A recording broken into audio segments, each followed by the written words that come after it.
Assalamualaikum warahmatullahi wabarakatuh.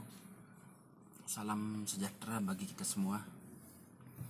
Kali ini saya akan bercerita mengenai sejarah singkat pemadam kebakaran atau istilah blangwir yang biasa disebut dengan kata blangbir.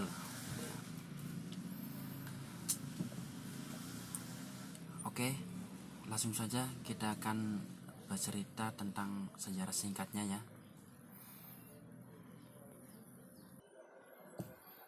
Jadi istilah blangwir dan sejarah berdiri Korps Pemadam Kebakaran.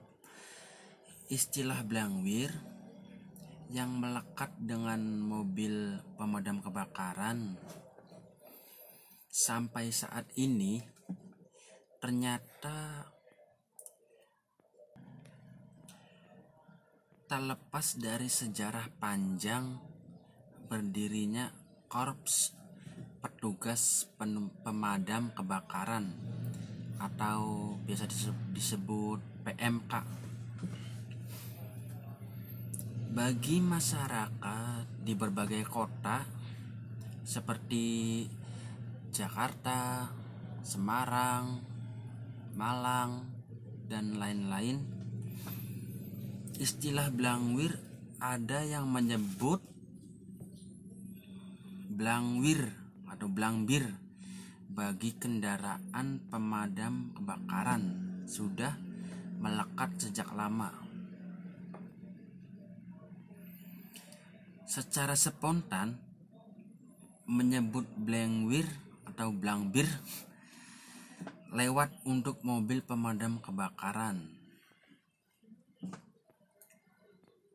dengan sirine yang meraung-raung, bunyi yang sangat keras, dengan spontan memecah kepadatan lalu lintas. Jadi kayak macet itu kalau ada mobil pemadam kebakaran menuju ke lokasi kebakaran atau titik kejadian.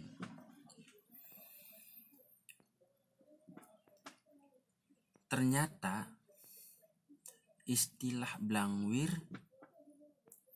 tak lepas dari sejarah terbentuknya Korps Pemadam Kebakaran.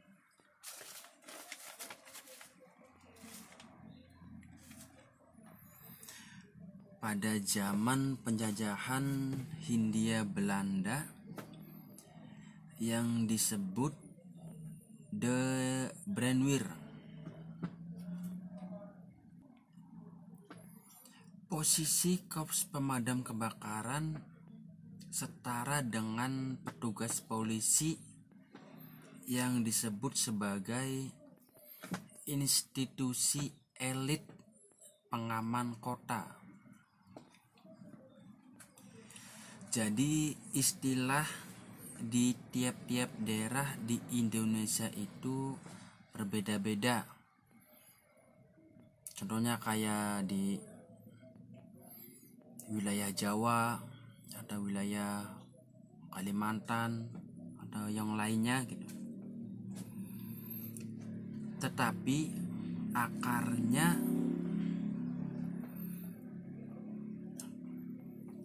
akar katanya berasal dari bahasa Belanda,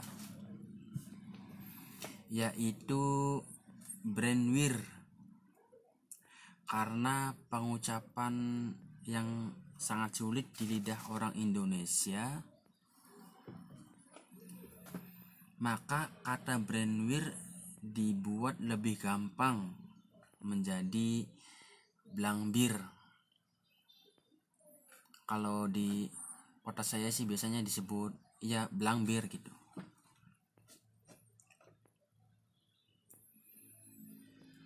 Dua peristiwa penting yang dianggap menjadi tunggak sejarah awal berdirinya de Brandweer atau pemadam kebakaran ada di Jakarta dan Surabaya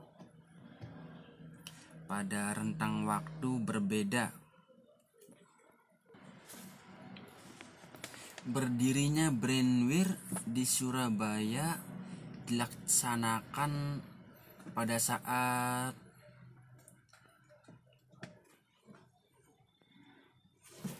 Prancis berkuasa atas Belanda pada tahun 1795. Ya, kita belum lahir sih. Adapun The Brandweer di Jakarta terbentuk saat Belanda memperoleh kedaulatan melalui Kongres Vienna pada tahun 1815. Setelah Prancis kalah telak dengan Inggris pada tahun 1814. Namun, berdasarkan catatan buku dari Brandweer ke Dinas Kebakaran DKI Jakarta,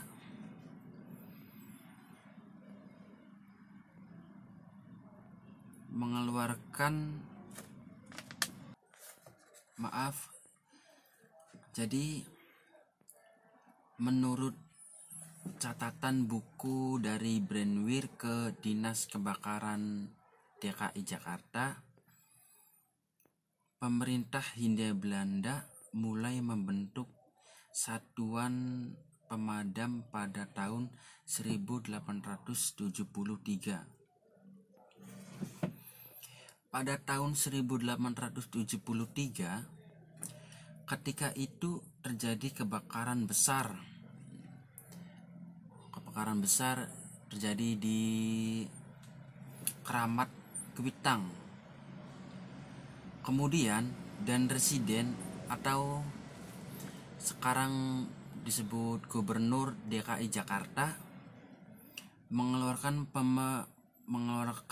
peraturan atau reglemen pada tahun 1915 dengan nama Reglement of the Brandweer in the Afdeling State for Steden van Batavia. Korps Brandweer ini dibentuk untuk menangani masalah kebakaran di Batavia atau Jakarta. Pasukan pemadam kebakaran juga memiliki sistem kepangkatan seperti di instansi militer atau kepolisian. Sebagai contoh, di Malang saat pertama kali dibentuk anggota Blangweer atau Brandweer adalah para gemeente-personeel atau pegawai pemerintah. Mereka terdiri dari satu orang komandan Danru yang dijabat oleh orang Belanda. Satu orang brandmeester biasanya dijabat oleh 2 orang Indonesia dan 8 orang ajudan brandmeester adalah orang pribumi, ditambah 6 orang supir dan 20 anggota pemadam kebakaran. Sedangkan kendaraan yang digunakan adalah satu auto Chevrolet Slangen atau satu mobil Slangen, 2 auto Benz Water Wagon, dan 2 motor Spuiten, yaitu motor-motor luar gitu, luar negeri. Jadi sampai saat ini keberadaan petugas pemadam kebakaran menjadi bagian penting dalam kehidupan masyarakat. Dinas pemadam kebakaran adalah unsur. Jadi dinas pemadam kebakaran adalah unsur pelaksana pemerintah yang diberi tanggung jawab dalam melaksanakan tugas-tugas penanganan untuk kebakaran dan bencana, termasuk istilah Blengwir atau Brandwir masih melekat untuk menyebut mobil pemadam kebakaran, padahal itu berasal dari kata The Brandwir. Baik,